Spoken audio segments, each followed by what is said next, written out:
Hey guys, my name is Vishal and welcome to Motoroids. Since the mid last year, Honda has come out with a pretty good set of motorcycles launched into our market. They started off with the Hornet 2.0, followed by the CB350 Highness and the CB350 Highness RS. However, in 2021, Honda launched a product which not only was one of the most anticipated motorcycles of the year, but also happens to be one of the most brilliant motorcycles out of their entire portfolio. Ladies and gentlemen, this is the all-new Honda 500X Adventure Tourer. Now, categorically, since this is an adventure tourer, the first thing that would come to your mind is that you would probably compare this with the Versys 650 and the Benelli TRK, since most of these motorcycles are in the similar price range. However, I'll come to that later.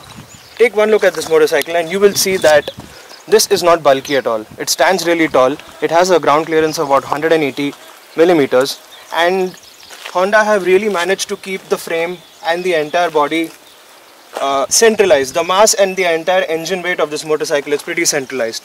Now, coming to that engine, this is powered by a 471cc parallel twin engine with DOHC 8 valve, which produces 47.5 bhp at 8,500 rpm and 43.2 newton meters of torque at 6,500 rpm. The one thing that we really loved while riding this motorcycle is that the motorcycle has got torque all the way from go, all the way to the top line, the red line RPM, and that makes it a really fantastic motorcycle to ride. The engine is rather impressive and the power delivery is absolutely linear with a strong bottom end and a mid-range. The motor is also very tractable and you'll find yourself in the 6th gear well below 60 kmph. The CB500X is built around a steel tube type chassis. The suspension duties are handled by a 41mm telescopic forks at the front and a Pro-Link monoshock at the rear. Ground clearance stands at 181 mm. The curb weight of this motorcycle is 199 kilograms and the seat height of 830 mm may be a bit challenging for shorter riders. All that power from the engine is transmitted to the rear wheel by means of a 6-speed gearbox, which has a wet multi-plate clutch system with an assistant slipper clutch. This makes the gear shifting on this motorcycle a brilliant experience. The final drive is a chain which goes onto this mixed touring rear wheel, which has a 17-inch rear and the front is a 19-inch. Now, most of you would have the first thought that the Kawasaki Versys 650 has got a 17-inch front and a 17-inch rear. But let me tell you this, having that front in 19 inches has made this a lot more capable motorcycle off the road. Now, most of you would have the question as why this wasn't an inverted front suspension. Well, I'll be very honest with you, this thing does the job and it does it brilliantly.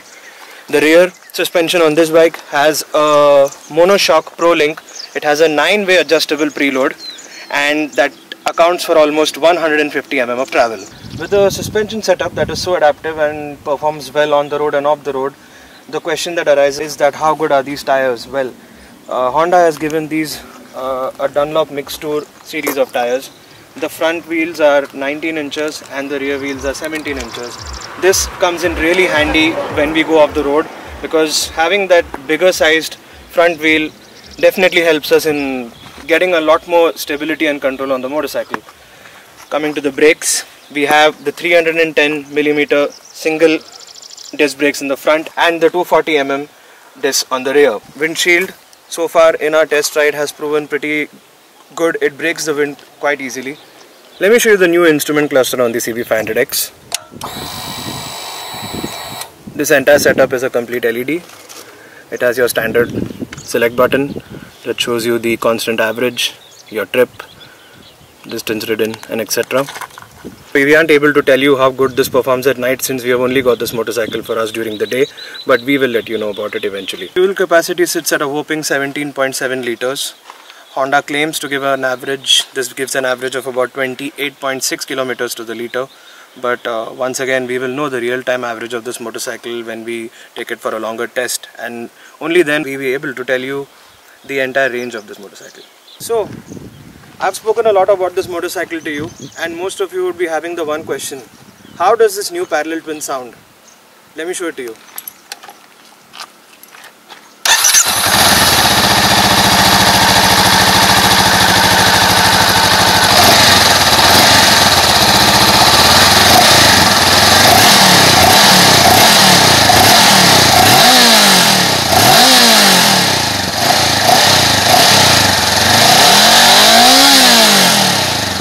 So I've spent the last 3 to 4 hours riding this motorcycle today, and if you ask me, this is an absolutely brilliant piece from Honda. On the road it has a brilliant grip, the way it turns, the way it handles is phenomenal. It's lightweight, all that power and the body weight and the mass is centralized right within, so the center of gravity is on point on this motorcycle. We did get to do a little bit of off-roading on this, but I would say that you can't really push this a lot off the road. However, it does the job. It does the job as much as you want. What Honda has given us here literally is a motorcycle that works for your 9 to 5. You can take this to work throughout the week. It would be an absolutely gorgeous experience commuting on this every day. We rode it through a lot of traffic today. There was not a lot amount of heat coming out of that engine as compared to how the Kawasaki versus 650 was. This thing stays cool. It stays calm, it stays composed, and that's the whole point about the Honda CB500. It is simplicity. It is simplicity with less amount of technology that absolutely and brilliantly does the job. So put it on the road, it works well, and then on the weekend you can take this and get out with your friends. Sadly, Honda has priced the CKD motorcycle far higher than expected, and many dreams have been shattered in the process. As lovely as it is, it's hard to justify a price that's so close to the excellent Kawasaki versus 650, a brilliant motorcycle that's undoubtedly heavier both in person and on the pocket to maintain, but the bike is undoubtedly in a segment above. If Honda can manufacture the CB500X in India, it can price the bike more competitively. We've spent a few hours with this motorcycle, so a detailed review will be coming soon. Do let us know about what you think about the new CB500X in the comments below. So, I'm sure there are a lot of questions that you have for me about this. Do drop us all the questions in the comments. I would be happy to sit and answer each one of them. We'll have this motorcycle with us soon. We'll be doing a detailed review and a long-term review on this, and I'm sure over there we'll be able to answer all the doubts in a much more detailed and a longer fashion. Until then, this is Vishal from Motoroids. Thank you and ride safe.